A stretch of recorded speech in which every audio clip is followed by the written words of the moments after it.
Am I the antagonist for getting upset that they are trying to dictate where my funds go? I receive a little over $600 a month from disability. It's very little, but it's more than enough to cover my personal bills and to cover diapers and wipes for my children. Next month, I calculated the funds to allow me to purchase a new cheap office chair for my desk. The chair I'm currently using is hurting my back and hips very badly to the point I can barely get out of bed the next day. It's not an office chair, but one of those novelty-type chairs I've just been using in the meantime until I get a better chair. It's very uncomfortable, especially for longer periods of time. My fiancé woke me up this morning to tell me that I was stupid to even consider buying a new chair when I already have one I've been using. He went on to tell me about past purchases and how I was stupid to spend the money on those, such as a book bag when I don't go to school anymore. I bought it to keep my self-study books in. A gaming console I don't use often, apparently. I use it nearly weekly, I just don't have the time to spend every single day playing games. A desk that broke in a year. I needed a desk. I went out of my way to try to find a very cheap within-budget desk. It worked while I had it, etc. Because of all this that he is still going on and on about, I got upset. When he asked why I'm upset, I told him because you literally woke me up early this morning just to bitch at me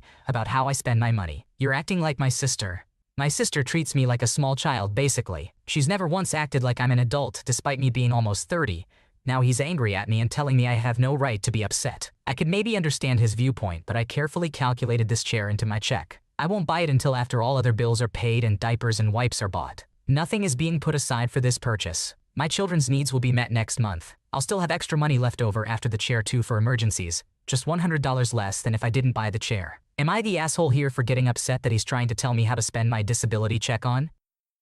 It sounds like you've put a lot of thought into budgeting for the new chair and ensuring your children's needs are met first. While it's understandable that your fiancé may have concerns about finances, it's important for him to approach the conversation respectfully and with understanding of your perspective. It might be helpful to have a calm discussion about financial decisions and priorities together to find a solution that works for both of you. Am I the antagonist for calling my in-laws naive? Ever since I, 29 years old female, got married 4 months ago, my in-laws, in their 60s, have brought up the fact I didn't invite anyone from my biological family to the wedding and have asked me why I don't at least make an attempt to reconnect with my half-siblings. I explained to them that I did not feel it would be worth my time. My in-laws argued that it has been more than a decade since I last saw or spoke to any of them, and a lot of things could have changed in that time. They told me they see how longingly I look at my husband and siblings sometimes when they're being typical siblings, or how I stare off in the distance at times when we're all together, and I experience being part of a happy family with them. They say they know I long for that with my own biological family. I admitted to them that I wish it had been possible, but I know in my heart of hearts that it's not possible,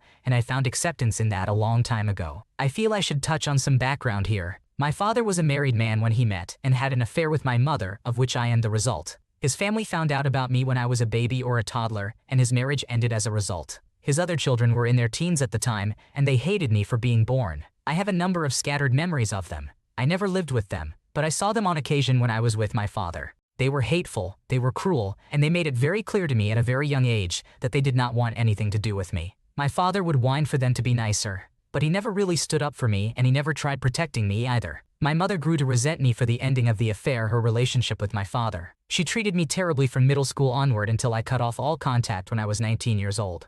I was 17 years old the last time I saw or heard from any of my half-siblings. I was the same age the last time I heard from my father or saw him. I explained my background in more detail with my in-laws. They knew I was an affair baby, a term I hate because I did not choose to be born to a married man and another woman, but not how much the disdain expressed in my childhood. My in-laws asked if I had tried reaching out to my father's ex-wife because surely she would want her kids and me to have a better relationship. But if I couldn't reach her, they said they bet my half-siblings have been waiting for me to make contact for years and would love to know me today because family. I was actually startled by how naive they sounded saying all this. I told them there was no way the ex-wife would help because she hadn't wanted me anywhere near her kids.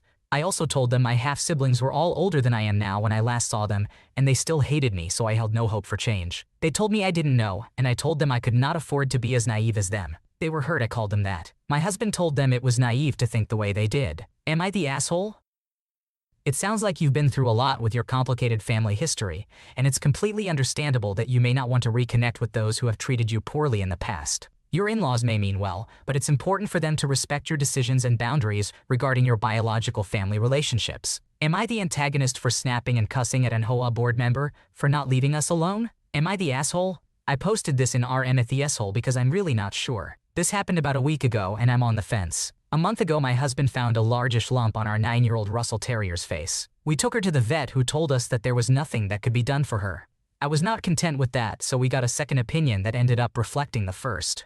That vet told us that no matter how early we detected it, there was nothing we could have done short of jaw removal. She said that our pup had days, maybe weeks, as it was a very aggressive cancer. She gave us a couple of prescriptions for pain and inflammation, which perked our dog up and made her playful again. When it seemed like the medicine was no longer working, we decided it was time. The Homeowners Association, IDOWorkHereLady, had hired a contractor to do siding replacement and painting, but our back patio was a disaster, so a couple of days before they were going to get to our unit, the HOA told my husband he needed to clean up the back patio. He spent the entirety of the day cleaning up the patio, but we had made the appointment with the vet for 4, so he had to take a break. His plan was to finish up the little bit that still needed doing that evening.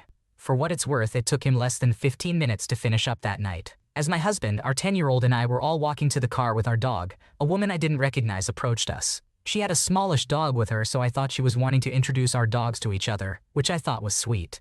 The first thing out of her mouth was something along the lines of her being on the board and noticing our back patio wasn't done, which she couldn't possibly have known unless she opened our privacy fence gate. I stepped in front of my husband, who had very clearly been crying, and my 10-year-old, who was actively crying, and told her that now was not a good time, as we were on our way to the vet to have our dog put to sleep. I honestly can't remember how she responded exactly. The adrenaline had kicked in, but it was something along the lines of, "Well, the workman will be here tomorrow." My husband said he would be finishing it, and I repeated that now is really not a good time. She said, "Well, I'll have to contact someone," and I cut her off and said, "I don't give a damn. Like I said, now is not a good time. We have to take our dog to go die. Back off." I sidestepped her to get to our van and said very loudly, "Jesus Christ, woman, rid the room for heaven's sake," and we promptly left. I texted another HOA member who said to put the details into an email, but now I'm wondering if it's worth it. I feel kind of like my language sort of relinquishes my moral high ground. I regret nothing. Also, I can't see what recourse there would be, since being a decent human being isn't a prerequisite for having a board position.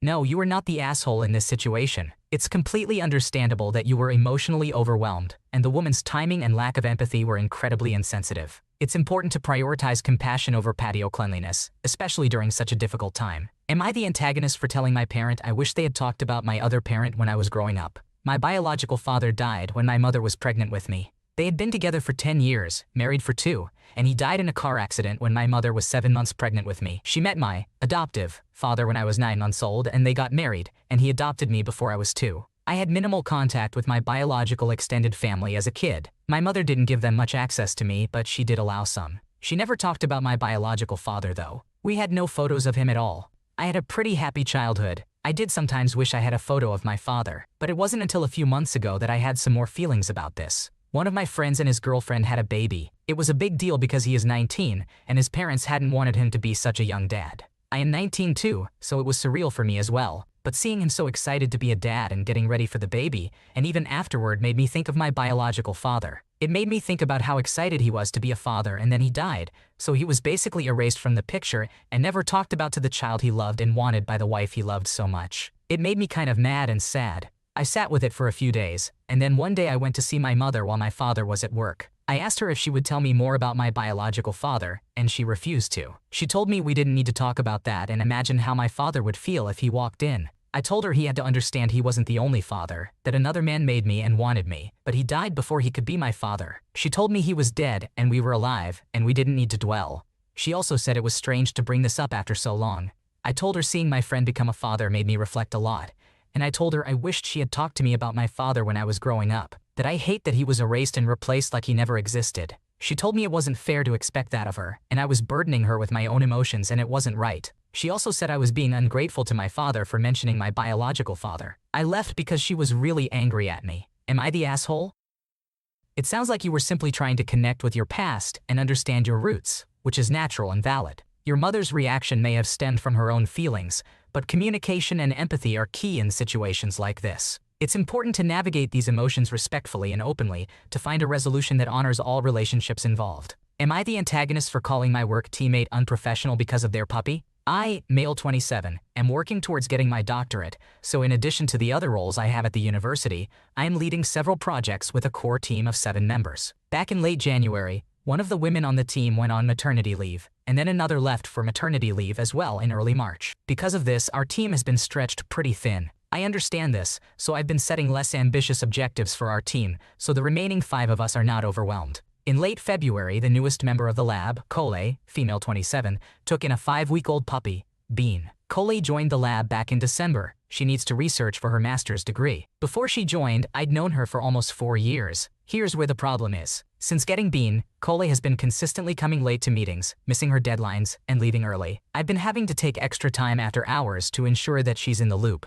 Cole says all this is because of Bean and how much work he requires, since according to her, he's a baby. Cole seems to have taken offense with the fact that the 2 women have been given maternity leave while she didn't get time off for her dog. It's a whole thing with her that since she's child-free and all, but I won't get into it. About 2 weeks ago, Cole asked me if it was okay for her to bring Bean to the office since according to her, he gets upset and fussy when he's alone. Since the school doesn't have a policy forbidding this and nobody else on the team objected, I allowed it. The dog has been ridiculous here. It constantly barks and whines, has made a mess on the floor more than once. But the worst thing is that it starts peeing when it sees me or other people and tries to run over to them while peeing. It has a crate, but whenever it whines constantly in it if it isn't sleeping. Once he's out of the crate, he acts like he's in the Olympics or something, running around in all directions trying to take the shoes off my feet, etc. Cole has been doing less work as she spends so much time feeding, cleaning, or trying to persuade Bean to sleep. One of the professors noticed this as well, and he told me to give her a warning before the situation got out of hand. I did, on Tuesday. I told her that keeping Bean in the office was untenable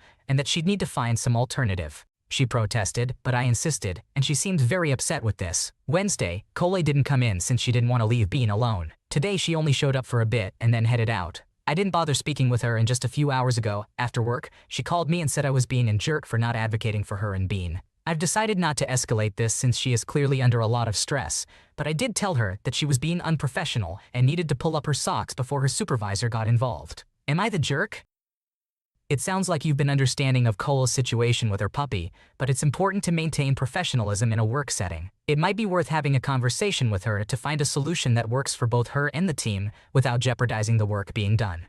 Am I the antagonist for ignoring my spouse during our flight when they expressed anxiety over flying? I, 33 years old female, recently married my husband, 30 years old male, and we took a 3-hour flight to Mexico for our honeymoon. I fly a lot for my job, so I have racked up a lot of miles. My husband isn't a big fan of flying, though he has gotten better and tends to just hold my hand and close his eyes during takeoff and landing, mostly okay when in the air. When I booked our flights, I requested to use my points if an upgrade to business class became available, but made it clear I only wanted this upgrade if 2 seats became available, and then basically forgot about it. Then comes the day of our flight. I was so excited for this trip. I checked us in online, all is going well, and then when we go to board, the person scanning our boarding passes stops us. She says it seems that my husband was upgraded to business class, but only him, and asks if that is okay. I immediately say no, we are on our honeymoon and would like to stay together. But then my husband jumps in and says no, it's fine, I'll go to business class. I look at him in complete shock, and he tells me that I fly all the time and have been in business class before, but he hasn't. So he deserves a chance to experience it.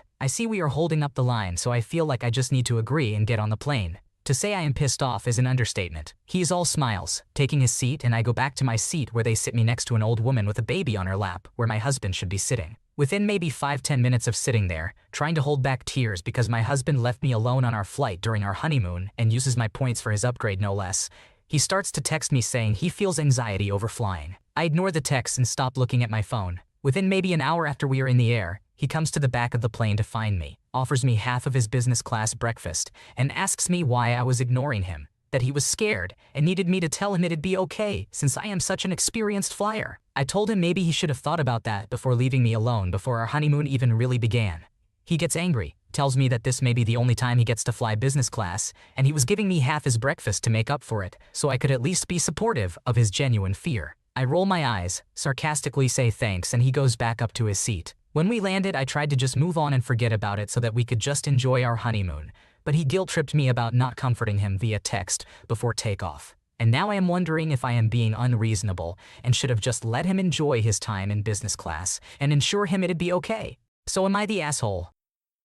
You're not the asshole for wanting to share the special moments of your honeymoon together, especially after expressing your preference to fly together. It's understandable that you were upset by the situation, but communication is key in resolving conflicts like this.